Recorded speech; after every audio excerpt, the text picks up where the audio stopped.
तो क्या बताते हैं परमात्मा कि तुम्हें अब बालक हो, डर नहीं लगता मृत्यु से। तुम ये सोच रहे हो नहीं, आदमी 100 वर्ष तो जीवित रहता ही है व्यक्ति, और जो यही आशा लेकर जी रहा था 20 वर्ष का मर गया, कोई 30 का मर गया, कोई 5 वर्ष का मर गया, उसको तो हम इत्तेफाक मानते हैं। तो वो इत्तेफाक क्या आप पर लागू नहीं हो सकता? वहां बुद्धि काम करती नहीं, क्योंकि हम अबोध बालक हैं। तो उसके लिए इस ज्ञान की आवश्यकता पड़ती है। फिर आपकी रुचि न्यारी बनेगी समाज से, और आपका रह रहकर सत्संग में आने को दिल करेगा। जब आपकी रुचि संसारिक बकवादों से हटकर बीड़ी, शराब, मांस, तमाकू, नाचा गाना, बेमतलब की चोरी, हेरा फेरी, जारी और रिश्वतखोरी, इनसे हटकर आप सही लाइन पर आओगे तो अन्य व्यक्तियों को फिर अच्छे से नहीं लगोगे, न्यों कहेंगे मूर्ख हो गया। तो जब कोई विभाग में कार्य कररत व्यक्ति है और वो अपनी बुराई छोड़ देता है, रिश्वत लेना भी त्याग देता है, तो अन्य उसके साथी जो पहले जिस रंग में वो रंगा हुआ था उसी में वो तो अभी है, वो मजाक बनाते हैं, बुद्धि भ्रष्ट होगी इसकी, ये रिश्वत भी ना लेता, शराब भी छोड़ दी, बीड़ी भी ना पीता, तीसरे दिन सत्संग में जा है, मूर्ख है। तो परमात्मा कहते हैं जो भगवान के ज्ञान से अपरिचित हैं उनको तो हम मूर्ख दिखे, और हम न वह कति मूर्ख दिखे। वो किस आशा को लेकर जी रहे हैं? बिन उपदेश अचंभ है क्यों जीवत है प्राण, और भक्ति बिना कहाँ ठोर है ये नर नाही पाषाण। भक्तों की दृष्टिकोण तो ये बन जाता है कि बिन उपदेश अचंभ है, जो जिन्होंने नाम नहीं ले रखा, ज्ञान नहीं सुन रखा, अचंभ है, आश्चर्य है, वो क्यों जीवित हैं, किस लिए जी रहे हैं, वो क्या आशा लिए बैठे हैं। और भक्ति बिना कहाँ ठोर है ये नर नहीं, ये तो पत्थर है। अब फिर क्या बताते हैं कि संत भक्त जब इस बात से परिचित हो जाते हैं, परमात्मा के ज्ञान पर दृढ़ हो जाते हैं, वो संसार की दृष्टि में मूर्ख दिखाई देते हैं। उनके विषय में परमेश्वर क्या बताते हैं? अकल अलूणे दीखते ये सर्व अकल के मूल, सदा रटे हरि नाम को ये झूल अनहद झूल। संसार को जो ये अकल अलूणे दिखते हैं, अकल अलूणे माने बिना अकल के आदमी, और ये तो सर्व अकल के मूल, ये सभी बुद्धि के, अकल के, ज्ञान की जड़ है इनके पास, इन्हें सब कुछ जान लिया। और लोग इसने अकल अलूणे के हैं, बिना अकल के सत्संग में जाते हैं, पैसा बर्बाद करते हैं, काम छोड़ देते हैं, हर दो सारा दिन वही घर पे रहते हैं, सारा कुछ, सारा जीवन उसी पर लगा देते हैं। एक झटका लगते ही 50,000 की हानि हो जाती है, कोई भैंस मर जाती है, फसल नष्ट हो जाती है, कोई बच्चा बीमार हो जाता है, वो गया सारा कमाया।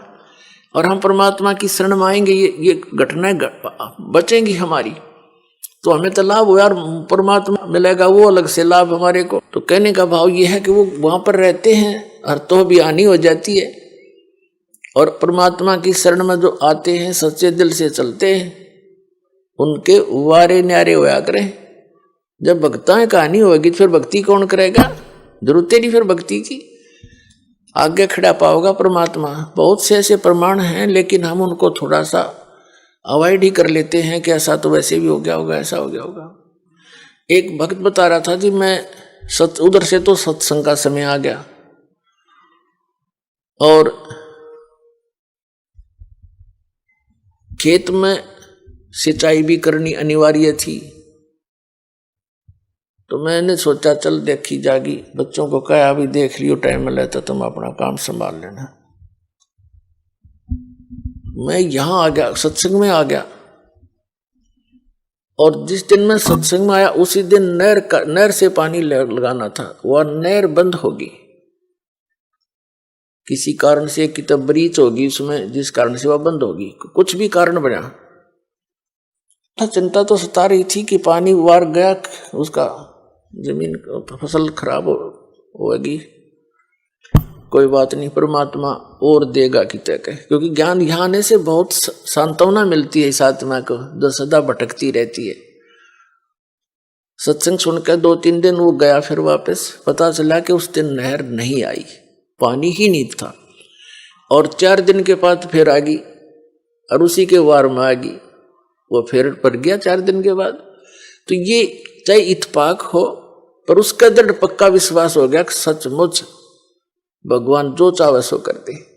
तो इस तरह की घटना हमारा गेल घटा करेंगी, क्योंकि भगवान ऐसा ही काम करता है।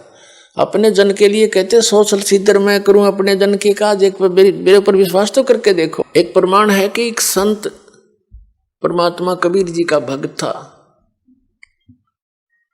और परिवार बड़ा हो गया, उसमें सेटिंग हुई नहीं उस समय, क्योंकि और लोग मानते नहीं थे। वो केरला हिमालय का बच्चा था, घर में भक्ति बन नहीं पा रही थी। उसने जाके एक एकांत स्थान पर वहां जल का देखकर व्यवस्था सी और वहां अपना झोपड़ी डाल ली। वहां से फल फूल लावे, तोड़ के खावे और अपना भक्ति करे, दिन रात साधना कर रहा था। एक दिन वो बीमार हो गया और उसने सिद्धांत सा बना रखा था कि पहले मैं मुंह धोऊं, हाथ पैर मुंह धो करके फिर अपना अन्य काम करूं, ऐसा नियम था उसका। जब तक वो हाथ पैर मुंह कुरला वगैरह ना कर लेता था तब तक उसने अपना नियम बना रखा था, बाकी जैसा भी। तो वो अन्य कार्य नहीं करता था, कुछ आहार भी नहीं करता था। वो एक बार बीमार हो गया, चलने में असमर्थ हो गया और उसको नीचे जाकर के, काफी नीचे, पहाड़ से नीचे उतरकर ऐसे ऐसे घूमकर तालाब में जाना पड़ता था। वहां हाथ पैर मुंह धोता था, स्नान करता था, प्रतिदिन का उसका कार्य था। उस दिन वो ऐसा नहीं कर पाया तो उसने बहुत चिंता बनी और कसक के साथ मालिक को याद किया, है परमात्मा, आज तक आपने इस दास को कभी भी ऐसे नहीं रहने दिया। आज मैं विवश हो गया और मैं हाथ पैर मुंह नहीं धो सकता, मैं कुछ खाऊं भी नहीं गा। ये सोचकर उसने दृढ़ निश्चय करके अपना लेट गया। 1 दिन बीता, 2 दिन बीता, 3 दिन, तीसरे दिन देखा परमात्मा ने कि शायद ये अट्ठी आदमी पर भगत सच्चा है। बाकी इस तरह की आंट लानी नहीं चाहिए भगत ने। फिर भी क्या किया मालिक ने, इतनी वर्षा कर दी, इतना पानी बरसा दिया, कुछ ही समय में पूरी पृथ्वी पर जल हो गया। अब वहां जल तभी पहुंच सकता था जब पूरी पृथ्वी पर 200-300 फुट पानी खड़ा हो जाए। वो जहां उसकी झोंपड़ी थी पहाड़ के किनारे के ऊपर, वहां तक जल जब जा सके था उसके, और वो उठ के चल नहीं सकता। तो सब जगह भर दिया, कति फुल कर दिया, पानी उसकी झोंपड़ी के पास आकर किनारे पर डट गया, जिससे उसके हाथ जा सके। उसने देखा हो भगवान ने बड़ी दया करी, हाथ पैर मुंह धोया, कुछ खाया पिया। खाने पीने के बाद उसकी चेतना ठीक हुई, उसने देखा सारा जल ही जल। बोले फिर वो रोने लग गया दूसरी तरफ से, भगवान मुझ नीच के कारण सारी दुनिया मर गई। हे परमात्मा, मैं पाप का भागी बन गया दाता, अब मुझे जिया नहीं जागा, ये पाप देखा नहीं जागा। फिर वो दूसरी तरफ से रोने लग गया। 2 सेकंड के बाद परमात्मा ने क्या कर दिया, एज इट इज, जो जहां भी काम कर रहा था, जैसे परिवार था, न्यू का न्यू, और पानी के आसपास की तो निशान भी नहीं, और वो छक्या बैठा।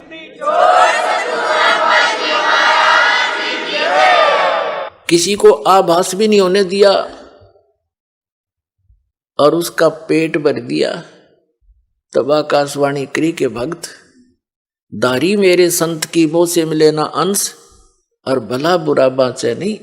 ये बकवाद इस तरह की आठ अडांस लावा नहीं, सोई हमारा वंश।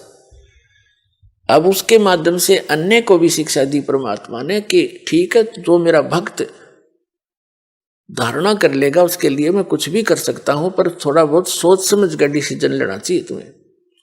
तो क्या बताते हैं आदरणीय गरीबदास साहिब जी अपने कबीर परमात्मा के विषय में बताते हैं कि मौला थल से जल करे और जल से थल कर देत, और साहेब तेरी साहेबी अब श्याम कहूं सवेत। क्या बताते हैं कि वो मौला कबीर परमात्मा पूरी पृथ्वी पर 1 सेकंड में जल भर दे और दूसरी सेकंड में वैसा ही कर दे, उसी तरह जैसे जो जहां बैठा था एज इट इज पूरा समस्त परिवार सारा काम नो का नो कर सकता है। वो परमात्मा इतना समर्थ है। फिर कहते हैं कि हे साहेब तेरी साहेबी, हे परमात्मा आपकी लीला को अब श्याम कहूं सवेत। श्याम तेनो का अगर काला काला धन यानी काला आदमी है यो भाई निकम्मा, और सवेत ने कहा साफ आत्मा का आदमी है। ते अब कहते हैं तुझे मैं बुरा कहूं कि अच्छा कहूं। कहते हैं मौला थल से जल करे और जल से फिर थल कर देत, फिर उसा कर दिया उसने सब कुछ मिटा दिया और फिर जो का त्यों बना दिया। नो कहे साहेब तेरी साहेबी, ये परमात्मा तेरी लीला ने इब काली कहूं सफेद, तने बुरा बताऊं का अच्छा। यानी ये परमात्मा वो समर्थ है कि तू गलत कर ही नहीं सकता। अगर तेरे पर कोई निश्चय करके रहता है तो 100 आपत्तियां आती दिखेंगी, ऐसे फेंक देगा ठाक है कि तो खोज ही नहीं मिलेगी।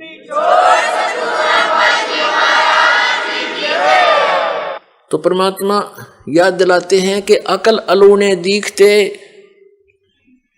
ये भक्त दुनिया नहीं से दिखे बॉलीवुड से पागल से, तीसरे दिन थल्ला ठा गए बरवाला में के दर रखे इन्हें, और कहते हैं अकल अलूने दिखते ये सर्व अकल के मूल। ये तो सब ज्ञानों की जड़ है, सब बुद्धिमानों के बुद्धिमान है, इनके जड़ है इनके पास बुद्धिमता की। और सदा रटे हरि नाम ने ये झूले अनंत झूल, ये तो निश्चित तो कर रहे हैं परमात्मा की भक्ति कर रहे हैं, और 2 रोटी दाता ने देनी है भाई।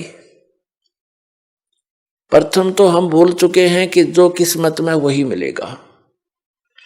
ये तो आम व्यक्ति जो भक्ति ना भी कर रहा है उसने भी नोट कर लेनी चाहिए, जो लिखा है वही मिलेगा। इससे ज्यादा एक कहते हैं मासा घटे ना तल बधे विद ना लिखे जो लेख। और फिर भी हम कोशिश करते हैं अपनी बकवाद सोच से हम उस परमात्मा के नियम को चेंज करना चाहते हैं। परमात्मा ही कर सकता है फिर उस नियम को चेंज। आप इस कबीर परमात्मा की शरण में आने के बाद पूर्ण संत के माध्यम से फिर आपकी वो आपके भाग्य में ना होगा कोई वस्तु आपको हो सकता है तो भी देगा वो मालिक। मासा घटे ना तल बधे विद ना लिखे जो लेख, और सच्चा सतगुरु मेट कर ऊपर मार दे मेघ। फॉरएवर खत्म कर दे जो आपके जीवन में दुख आना हो। पूरा संत पूरा सतगुरु कबीर परमात्मा का बच्चा उसका पुजारी वो कर सकता है काम। कहते हैं मासा घटे ना तल बधे विद ना लिखे जो लेख, और सच्चा सतगुरु मेट के ऊपर मार दे मेघ। अपने आत्मा तो ये सब ने अपने पर नोट कर लेना चाहिए। जो भक्ति नहीं कर रहे उन्हें भी इस बात का ध्यान करना चाहिए कि जो किस्मत में वही मिलेगा। हम चोरी करके हेरा फेरी मिलावट करके कुछ भी बकवाद करके धन प्राप्त करेंगे वो आपको घनी हानि करेगा, और वो धन रहेगा नहीं और पाप ज्यों के त्यों रह जाएंगे। उसके कमाने में जो आपने कर्म किए 2 नंबर से काम करके, चोरी ठगी डाके डाल के मिलावट करके रिश्वत लेकर हेरा फेरी करके, तो वो पैसा आपके लिए दुश्मन बनेगा। पैसा तो जाएगा ही जाएगा और वो पाप शेष रह जाएंगे जो आपने भोगने पड़ेंगे। ऐसे बहुत से प्रमाण है। और हम अपनी सोच से और परमात्मा के विधान चेंज करना चाहते हैं तो महामूर्ख है हम। परमात्मा का विधान परमात्मा के तरीके से होगा, उसको बदलाव भी करना वही करेगा। उसने तरीका बता दिया है कि परम संत की शरण में आकर के सतभक्ति करने वाले के फिर सभी पाप प्रारब्ध के पाप कर्म भी नाश हो जाया करते हैं। अब कोई कहता है कि प्रारब्ध में जो लिखा है वो तो आपने भोगना ही पड़ेगा। बिल्कुल ठीक है, जब तक आप उस संत और उस परमात्मा की शरण ग्रहण नहीं लेते जो इन पाप कर्मों का नाश करने में सक्षम है, तब तक तो आपने ऐसे ही होगा, जैसा कर्म किया वैसा ही भोगना पड़ेगा। अब जैसे हम भक्ति किस लिए करते हैं, आपत्ति आई उसके निवारण के लिए चलते हैं कि निवारण हो इसका, और किसके पास जाते हैं, साधु संतों के पास जाते हैं, तो वो फिर तरीके भी बताते हैं, ऐसे होने से ऐसे हो जाएगा। जब नहीं होता है तो कह देते हैं कि तेरे भाग्य में है भाई, ये तो भोगना ही पड़ेगा। पुण्यात्माओं, जो भाग में दुख होना है और वो भोगना ही पड़ेगा, फिर भक्ति की क्या आवश्यकता रहेगी, तो नास्तिक हो जाएंगे कुछ दिनों में। एक व्यक्ति कह रहा था, एक भक्त था, हमारे गुरुदेव का भक्त था, और उसने दीक्षा ले ली। वैसे तो नहीं लेता, और नास्तिक टाइप हो रहा था। फिर किसी से उसने हाथ दिखा लिया, अपने जो जंतर मंत्र ये ज्योतिष वाले होते हैं, पामिस्ट, उसने बताया कि तेरी आयु 27 वर्ष की है, उसके बाद जीवन शेष नहीं तेरा। उसको चिंता बनी, क्योंकि जब तक मृत्यु ना दिखे इंसान ने, तब तक यू अंडी पा क्या अंडा है, फिर नहीं समझता किसी ने। और जब इसको यूं पता लग जाए तेरी मृत्यु होगी, फिर इसकी घिघी बन जाती है। उसने सोचा कहीं इसने गलत बता दिया हो, और दूसरा बढ़िया पामिस्ट पूछा किसी से, उसने बताया कि वो फलाने उसमें रहता है, इतने रुपए लेता है, और बिल्कुल 100 की 100 सच आपके अंक बता देगा किस्मत के। वहां गया, उसने भी जाते ही बताया तेरी आयु 27 वर्ष की है। अब चिंता का ठिकाना तो नहीं रहा, लेकिन फिर भी सोचा और पूछूं, 3-4 से उसका कहता मैंने पूछा, और सब ने एक फाइनल कर दिया। और उसमें उम्र थी उसकी सारी 23-24 वर्ष की। तो उसने चिंता खाने लगी, घर वालों को बतावा नहीं। फिर उसको राम की कथा भी सुनाने लगी, क्यों मौत निकट दिखाई देती। कहीं कहीं ऐसे सत्संग सुनाया।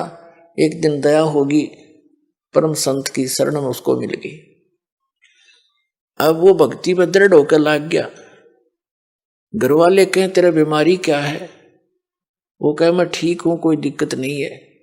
ना ढंग से खावे, ना उड़ पैर, ना घनासा बैठ के किसी से बात करे, ना हंसे। तो उन्होंने सोची भाई, फिर उसकी शादी कहने लगे, शादी करते हैं तेरी। बोला मैं शादी ना कराता, विवाह भी नहीं कराया उसने। इस चिंता में 27 साल की उम्र में मैं मर लूंगा, बालकन कौन पालेगा। अब वो 27 साल का हो गया, और जब 27वां वर्ष आया तब तो उसकी कति और 2 रोटी खाओ था, एक रहेगी। और लेकिन भक्ति में ठीक लगा रहा।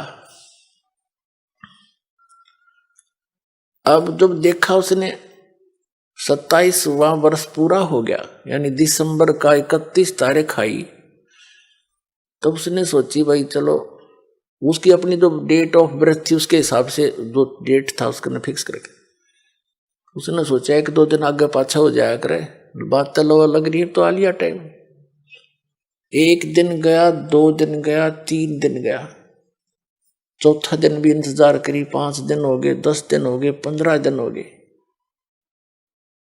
उसने सोचा हाथ फेर दिखा लूं। वो फिर गया उन पामिस्टों के पास जो सबसे बढ़िया वाला था।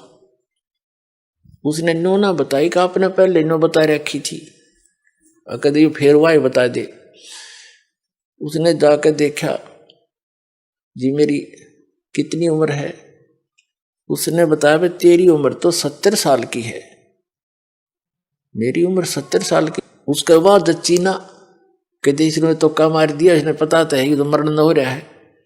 उसने फिर दूसरे को दिखाई, उसको दिखाई, उसने भी बताई कि भाई 70 वर्ष जीवेगा तू बच्चा, तेरी उम्र 70 वर्ष की है। वापस आया, गुरुजी के चरणों में पड़कर बुरी तरह रोए, नो कहे भगवान जिसे सुने थे उसे पाए तुम ता कबीर भगवान, मेरी उम्र 27 वर्ष की थी, खड़ा होकर रो और बतावे 27 साल के बाद उसने ब्याह करवाया और ईबते जीव है वो। कुछ दिन के बाद नाम छोड़ गया कि होगी 70 साल की के जरूरत से भगवान की, फुट्टे बाग हमारे।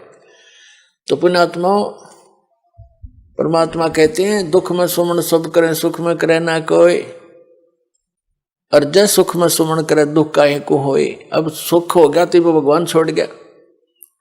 तो ऐसे भी निकम्मे हैं हम ही न दुखों के योग्य हैं, लेकिन समर्थ ही होता है।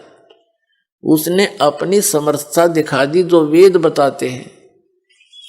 ऋग्वेद मंडल नंबर 10 सूक्त नंबर 161 के मंत्र नंबर 2 में लिखा है कि यदि कोई रोगी हो, उसका रोग अक्षमता से भी आगे पहुंच गया हो और उसकी मृत्यु भी हो जावे, तो भी परमात्मा अपने भगत की 100 वर्ष की आयु यानी आयु बढ़ा सकता है, और मरने के उपरांत जहां भी कहीं गया हो वहां से वापस ला करके उसको पुनर्जीवन दे सकता, उसी बॉडी में प्रवेश कर सकता। तो वो परमात्मा ये कबीर जी हैं। तो कहते मासा घटे न तिल बधे, विद ना लिखे जो लेख, और सच्चा सतगुरु मेट कर ऊपर मारे मेख।